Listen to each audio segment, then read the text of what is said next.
मान लीजिए कि दो अलग-अलग लोग निवेश की शुरुआत करते हैं। दोनों के पास निवेश करने के लिए 5 लाख रुपए हैं और दोनों ही अपने पैसे को आने वाले 10 सालों के लिए बाजार में लगाना चाहते हैं। ठीक है, एक बहुत ही क्लासिक सिचुएशन है। बिल्कुल। 10 साल बाद जब नतीजे आते हैं तो एक इंसान को अपना 5 लाख रुपए बढ़कर लगभग 10,05,000 रुपए मिलता है। मतलब लगभग 5 लाख रुपए का शुद्ध मुनाफा। हाँ, जो कि काफी अच्छा है ना? पर जब दूसरा इंसान अपना निवेश देखता है तो उसके 5 लाख रुपए बढ़कर 15,52,000 रुपए हो चुके होते हैं। अरे वाह! यानी उसे सीधे सीधे 10 लाख रुपए से ज्यादा का मुनाफा होता है।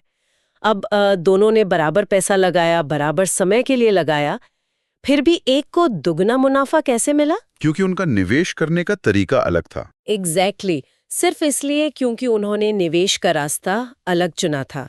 और आज के इस गहरे विश्लेषण में हम इसी सबसे बड़े सवाल को सुलझाने वाले हैं कि एक तय रकम हर महीने लगाना, जिसे हम SIP कहते हैं, वो बेहतर है या एक ही बार में पूरी रकम लगा देना, जिसे हम लमसम कहते हैं।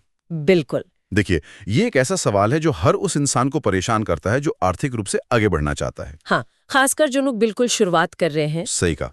नए लोगों के लिए निवेश की इस भारी भरकम दुनिया में अपना पहला कदम रखना काफी डरावना हो सकता है। ये दोनों शब्द और इनके पीछे का विज्ञान अक्सर बहुत उलझन पैदा करता है। तो आज हम अपनी इस चर्चा का आधार एक बेहद विस्तृत रिपोर्ट को बना रहे हैं।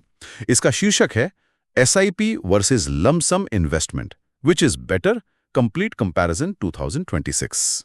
राइट। और इस पूरी चर्चा का एक ही मुख्य मकसद है, इन आंकड़ों और मुश्किल आर्थिक शब्दों के जाल को काटकर निवेश के इन तारों को इतना सरल बनाना कि बाजार का कोई भी नया खिलाड़ी बिना किसी डर के एक सही फैसला ले सके। बिल्कुल। तो चलिए इसको थोड़ा डिटेल में समझते हैं। हाँ, बताइए।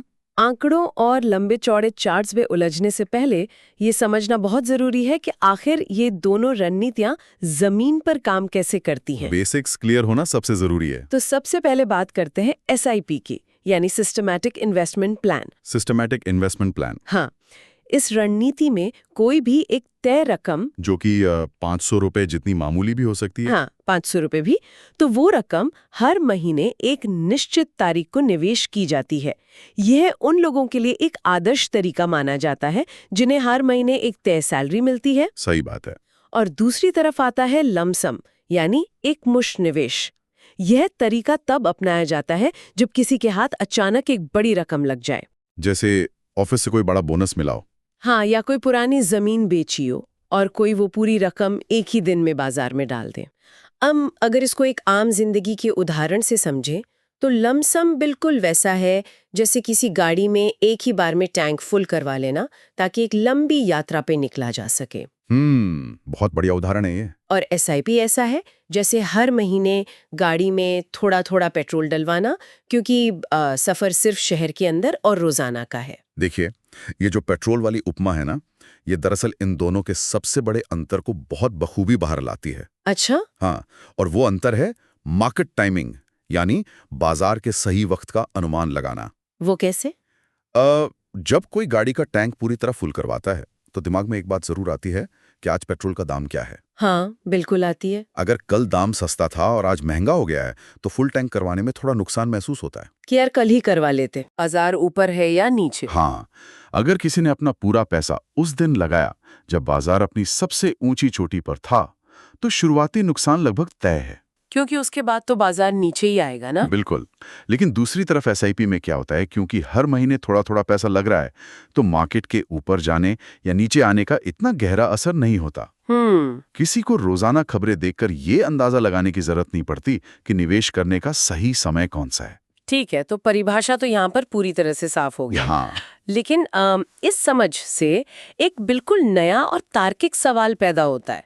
एक तरफ सुविधा है और एक तरफ बाजार का समय। पर आखिर में बात तो मुनाफे पर आकर रुकती है ना। बिल्कुल, पैसे से ही मतलब है सबको। कि मुनाफा किस में ज्यादा है। तो आज की इस रिपोर्ट में एक 10 साल लंबा और 5 लाख रुपए का बहुत ही जबरदस्त उदाहरण दिया गया है।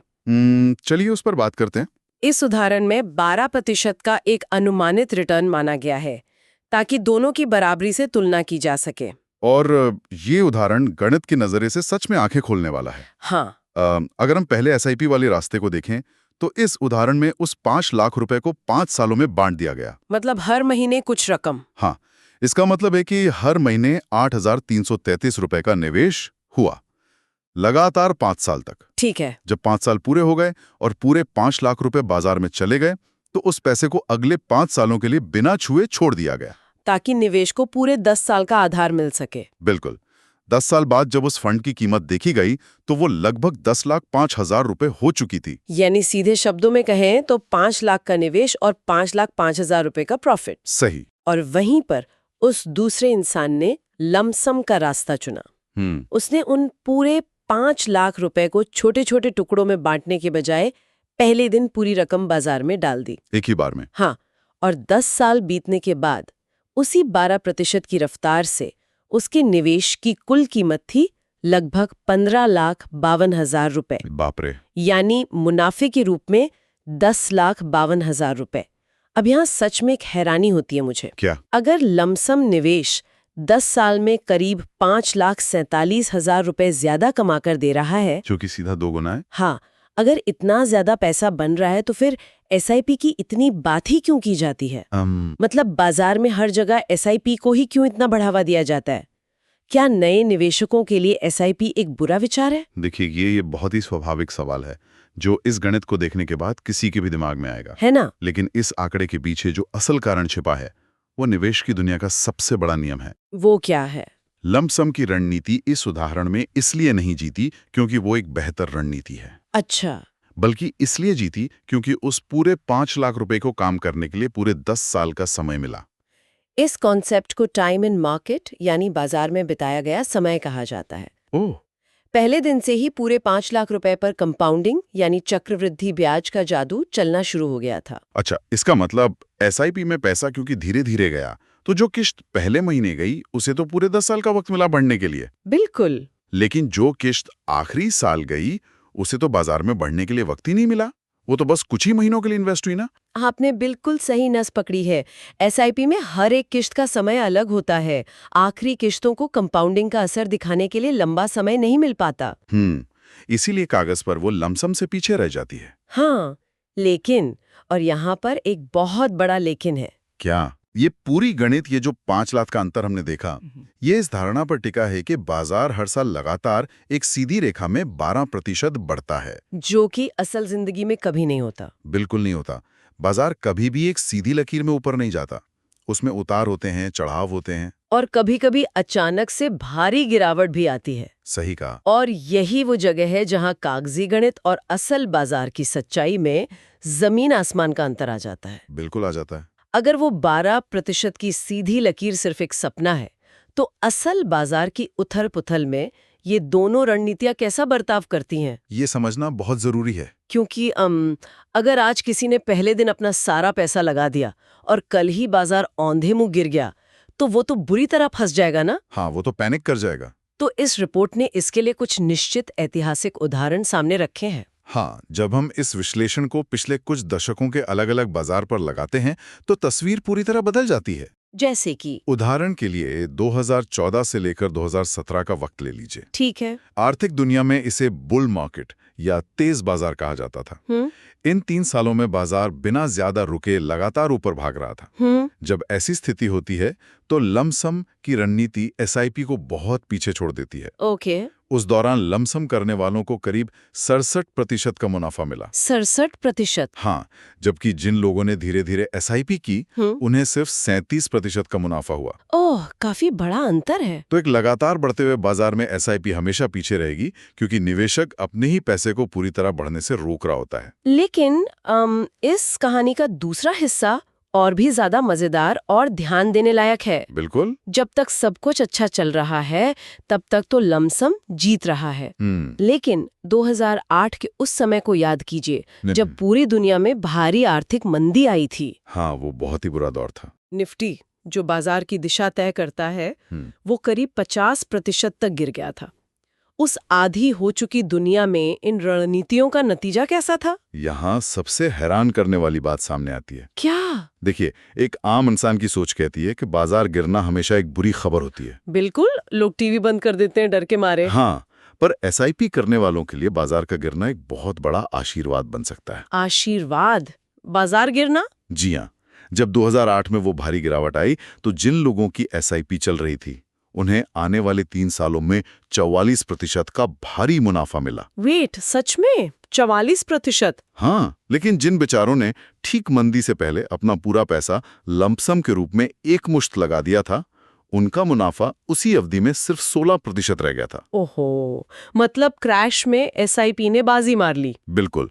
एसआईपी को गिरते हुए बाजार में इसलिए जीत मिलती है क्योंकि इसके पीछे निवेश का एक सबसे ताकतवर विज्ञान काम करता है, अच्छा? जिसे आर्थिक भाषा में रूपी कॉस्ट एवरेजिंग या रुपया लागत औसत कहा जाता है। रूपी कॉस्ट एवरेजिंग। चलिए इस टेक्निकल शब्द को हटाकर एक बिल्कुल आम जिंदगी की स्थिति सी समझते हैं। हाँ, बताइए। मान लीजिए कि किसी इंसान को एसआईपी करनी है और उसने एक नियम बनाया है कि वो हर महीने तय तारीख को 10,000 रुपए निवेश करेगा। ठीक है। अब जिस दिन पहली बार पैसा बाजार में गया, उस दिन बाजार में एक यूनिट, जिसे हम एनएवी कहते हैं, उसका दाम 100 रुपए था। तो 10,000 रुपए में उसे ठीक 100 यूनिट्स मिल गई। बिल्कुल। अब अगले महीने बाजार बुरी तरह गिर जाता है, चारों तरफ उथल-पुथल मचती है और उस यूनिट का दाम 100 रुपए से गिरकर सीधा 70 रुपए पर आ जाता है, जो कि क्रैश में अक्सर होता है। हाँ, तो एक आम इंसान जो पहले दिन पूरा पैसा लगा चुका होता, वो तो रोने लगता कि उसका निवेश डूब रहा है। पर हमारे इस एसआईपी करने वाले निवेशक के साथ अब क्या होगा? उसके साथ एक बिल्कुल विपरीत और फायदेमंद चीज होगी। वो कैसे? क्योंकि उसे अगले महीने भी ठीक 10,000 रुपए ही खर्च करने हैं, पर अब यूनिट 70 रुपए की हो चुकी है। तो इस महीने उसे 100 यूनिट्स की जगह लगभग 142 यूनिट्स मिलेंगी। अरे वाह! यानी उसने उतने ही पैसों में ज्यादा यूनिट्स खरीद ली। एग्जैक्टली।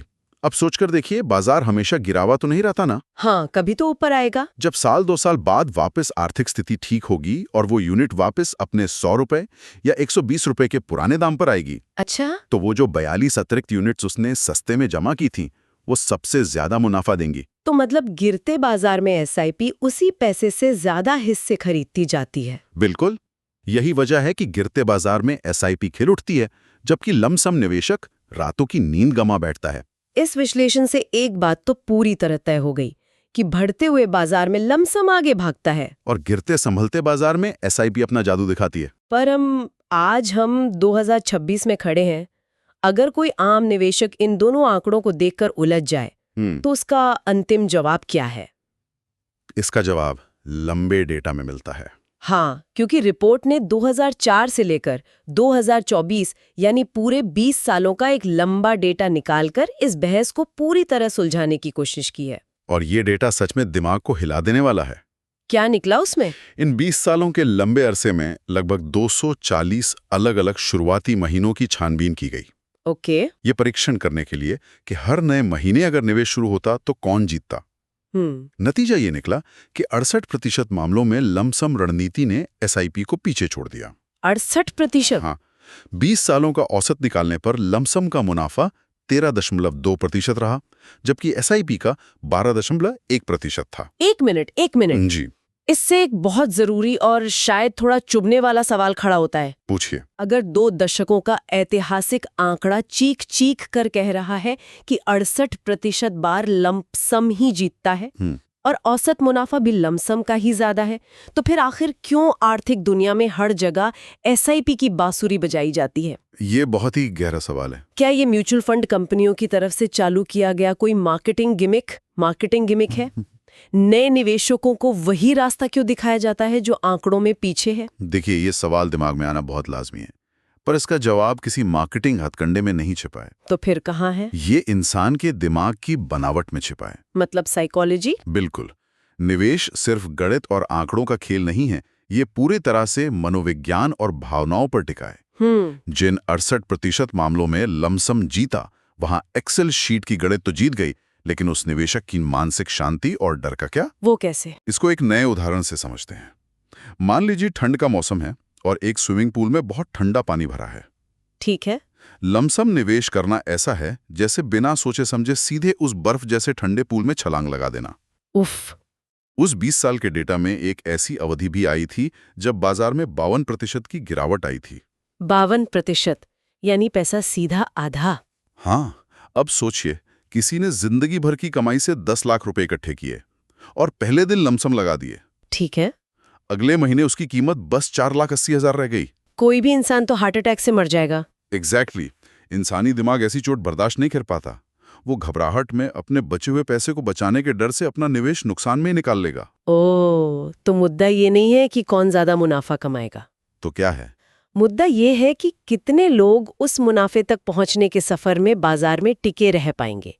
एसआईपी उस पूल में धीरे धीरे एक एक सीढ़ी उतरने जैसा है। बिल्कुल, जिससे शरीर को ठंडे पानी की आदत लग सके। समझ गई। एसआईपी भले ही आंकड़ों में सिर्फ 32% बार जीती हो, लेकिन ये वो शांति देती है जिसके सहारे कोई भी आम इंसान बाजार की उथल-पुथल में डरकर भागता नहीं है, बल्कि अपने लक्ष्य पर टिका रहता है। हाँ, क्योंकि इंसानी दिमाग डर से चलता है, गणित से नहीं। तो इसका मतलब गणित कहता है कि रास्ता लमसम का पकड़ो, हाँ, और इंसानी दिमाग कहता है कि एसआईपी की छतरी के नीचे रहो। बिल्कुल सही। हर रणनीति की अपनी ताकत और कमजोरियां पूरी तरह खोलकर देखने के बाद अब बात आती है फैसले की। इन दोनों रास्तों के बीच खड़े एक आम इंसान को आज आखिर क्या कदम उठाना चाहिए? इस रिपोर्ट ने इस उलझन को सुलझाने के लिए एक बेहद आसान ढांचा तैयार किया है। वो क्या है? अगर कोई आम व्यक्ति है जिसे हर महीने एक बंधी हुई सैलरी आती है, जिसके पास अचानक से निवेश करने के लिए कोई बड़ा बैंक बैलेंस नहीं है, तो उसके लिए एसआईपी से बेहतर कुछ नहीं हो सकता। उसे बिना कुछ और सोचे हर महीने की एक तय तारीख पर अपनी बचत का एक हिस्सा निवेश करते रहना चाहिए। ठीक है, सैलरी वालों के लिए एसआईपी। हाँ, लेकिन अगर किसी को अपनी किसी प्रॉपर्टी से या ऑफिस के बोनस से अचानक एक बड़ी रकम मिल गई है, तो यहाँ रणनीति बदलनी होगी। अच्छा। खासतौर पर तब जब बाजार अपनी सबसे ऊंची चोटी पर चल रहा हो। ऐसे समय में निवेशकों को एक हाइब्रिड स्ट्रैटेजी यानी मिश्रित रणनीति अपनानी चाहिए। ये हाइब्रिड रणनीति वाली बात सुनने में बड़ी दिलचस्प लगती है। ये दोनों का एक बेहतरीन मिश्रण है। मान लीजिए किसी के हाथ में 6 लाख रुपए आए हैं जिन्हें वो निवेश करना चाहता है, तो उस हाइब्रिड रणनीति के हिसाब से उसे अपनी रकम के साथ क्या करना चाहिए? ऐसे में सबसे बढ़िया तरीका ये है कि उस 6 लाख रुपए के बराबर 2 हिस्से कर दिए जाएं। यानी 3-3 लाख? हाँ, 50% यानी 3 लाख रुपए तुरंत जाकर लमसम के रूप में बाजार में डाल दिए जाएं। ओके। इससे ये फायदा होगा कि उन 3 लाख रुपयों पर पहले दिन से ही कंपाउंडिंग अपना जादू चलाना शुरू कर देगी। ठीक है, और बाकी के 3 लाख का क्या? अब जो बचे हुए 3 लाख रुपए हैं, उन्हें एक साथ डालने के बजाय अगले 12 महीनों में बांट दिया जाए। मतलब एसआईपी कर दी जाए? बिल्कुल, 25,000 रुपए की एक मासिक एसआईपी चालू कर दी जाए। अरे वाह, ये तो सच में लाजवाब रणनीति है ना? हाँ, इसमें लमसम का टाइम एंड मार्केट वाला फायदा भी मिल गया, और कल को अगर बाजार अचानक गिर गया तो एसआईपी वाले रूपी कॉस्ट एवरेजिंग का ध्यान भी रखा गया। बिल्कुल, यानी गिरते बाजार में सस्ती यूनिट्स भी मिलेंगी। लेकिन यहाँ कहानी थोड़ी मुड़ती है और बहुत दिलचस्प हो जाती है। वो कैसे? रिपोर्ट में उन गलतियों पर भी बहुत गहरा ध्यान दिया गया है जो लोग बाजार की उथल-पुथल देखकर अक्सर करते हैं। हाँ, गलतियां तो बहुत होती हैं। और उनमें से एक सबसे बड़ी गलती जिसका बार बार जिक्र आता है, वो है डर कर अपनी चलती हुई एसआईपी को बीच में ही रोक देना। हाँ, आर्थिक नजरिए से ये शायद निवेश की सबसे बड़ी और नुकसान देने वाली गलती है। ऐसा क्यों? जब बाजार में भारी गिरावट आती है, टीवी पर सब कुछ लाल रंग में गिरता हुआ दिखने लगता है। हाँ, खबरें डराने लगती हैं। तो लोग अचानक डर जाते हैं। उन्हें लगता है उनका पैसा डूब रहा है और वो घबराकर बैंक को फोन लगाते हैं कि अगले महीने से उनकी एसआईपी रोक दी जाए। जो कि बहुत आम बात है। लेकिन जैसा हमने अभी थोड़ी देर पहले उस यूनिट्स वाले उदाहरण से समझा, हाँ, रूपी कॉस्ट एवरेजिंग, बाजार गिरने का असल आर्थिक मतलब ये है कि बाजार में एक सेल लगी हुई है, अच्छी म्यूचुअल फंड यूनिट्स बेहद सस्ते दाम पर मिल रही हैं। और दुख की बात यह है कि लोग ठीक उसी समय अपने खरीदने की क्षमता को बंद कर देते हैं। बिल्कुल, जब उन्हें सबसे ज्यादा मुनाफा होने वाला होता है तभी वो पीछे हट जाते हैं। गिरते बाजार में भी डर को किनारे रखकर एसआईपी चलते रहने देना ही इस दुनिया का सबसे सुनहरा नियम है। ये अजीब मनोविज्ञान है ना? जिंदगी में लोग सस्ते में कपड़े और जूते खरीदना तो बहुत पसंद करते हैं, सेल देखते ही भीड़ लग जाती है, लेकिन बाजार में सस्ते दाम पर यूनिट्स मिलने पर लोग डर कर पीछे हट जाते हैं। बिल्कुल सही पकड़ा आपने। तो चलिए इस पूरे विश्लेषण को समेटते हैं। आज की इस गहन चर्चा से एक बात तो शीशे की तरह साफ हो जाती है कि जब हम 10 से 15 साल लंबे समय की बात करते हैं तो एसआईपी और लमसम के रिटर्न्स में बहुत ही मामूली अंतर रह जाता है। बिल्कुल ना के बराबर। निवेश का आखिरी और सबसे बड़ा मकसद एक एक पैसे के रिटर्न के पीछे पागलों की तरह भागना नहीं है, तो क्या है? बल्कि असली मकसद अपने खुद के आराम, अपने मिजाज और अपनी मानसिक शांति के मुताबिक एक रणनीति चुनना है ताकि निवेश लंबा चल सके। आपने इस रिपोर्ट के पूरे सार को बहुत बखूबी एक जगह रख दिया है। शुक्रिया। आर्थिक आजादी का उसूल पैसा बढ़ाना है, ना कि रात रात भर जागकर चार्ट्स और आंकड़े देखकर परेशान होना। बिल्कुल। चाहे कोई लमसम का बड़ा कदम उठाए या एसआईपी का छोटा पर अनुशासित कदम चुने, सबसे अहम बात होती है शुरुआत करना।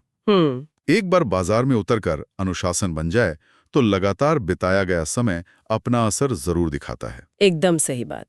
लेकिन इस चर्चा को विराम देने से पहले एक बिल्कुल नया विचार जो इस विस्तृत रिपोर्ट के पन्नों के बीच से उभरता है, उस पर ध्यान देना मुझे लगता है बहुत जरूरी है। कौन सा विचार? रिपोर्ट के एक छोटे से हिस्से में हमारे बैंक के बचत खाते यानी सेविंग्स अकाउंट और अवसर की लागत यानी अपॉर्चुनिटी कॉस्ट का गहरा जिक्र है। ओह, ये तो बहुत ही दिलचस्प विषय है। ये एक ऐसी स्थिति है जो निवेशकों की आम सोच को पूरी तरह झकझोर कर रख देती है। बिल्कुल। देखा जाता है कि लोग अक्सर बाजार के औंधे मुंह गिरने का या फिर किसी सही दिन का इंतजार करते हुए अपना पैसा बस बैंक के सेविंग्स अकाउंट में ही छोड़ देते हैं। हाँ, ये सोचकर कि जब बाजार गिरेगा तब एक साथ पैसा लगाएंगे। लेकिन इस पूरे खेल में ये समझना बेहद जरूरी है कि क्या लगातार करते रहा गया ये इंतजार अपने आप में निवेश का सबसे बड़ा जोखिम नहीं बन गया है। बहुत बड़ा जोखिम है। क्योंकि जब कोई इंसान बाजार के सस्ता होने का लंबे समय तक इंतजार कर रहा होता है, ठीक उसी खामोशी के पीछे एक दूसरी चीज पूरी ताकत से काम कर रही होती है। और वो है महंगाई। जी हाँ, इन्फ्लेशन। महंगाई खामोशी से बैंक में सुरक्षित रखे उस आलसी पैसे की असली कीमत को हर रोज दीमक की तरह खा रही होती है। उसकी परचेजिंग पावर कम कर रही होती है। बिल्कुल। तो यहाँ एक गहरा मुद्दा सामने आता है। क्या लगातार कुछ ना करना और सही दिन के इंतजार में हाथ पर हाथ धरे बैठे रहना आखिरकार सबसे महंगा फैसला साबित नहीं होता? ये तो सच में सोचने वाली बात है ना? ये बाजार का सच में एक सबसे कड़वा पर जरूरी सच है। सही वक्त कभी दरवाजा खटखटाकर नहीं आता। पीछे हटना और शुरुआत ना करना ही सबसे भयंकर नुकसान है। कि इस गहरे विश्लेषण में शामिल होने और इन उलझे हुए आंकड़ों को सुलझाने के लिए हमारे साथ जुड़ने का बहुत बहुत शुक्रिया। मुझे भी बहुत मजा आया, धन्यवाद। हमें पूरी उम्मीद है कि इन परिभाषाओं और विज्ञान को समझने के बाद बाजार की उथल-पुथल अब पहले से थोड़ी कम डरावनी लगेगी।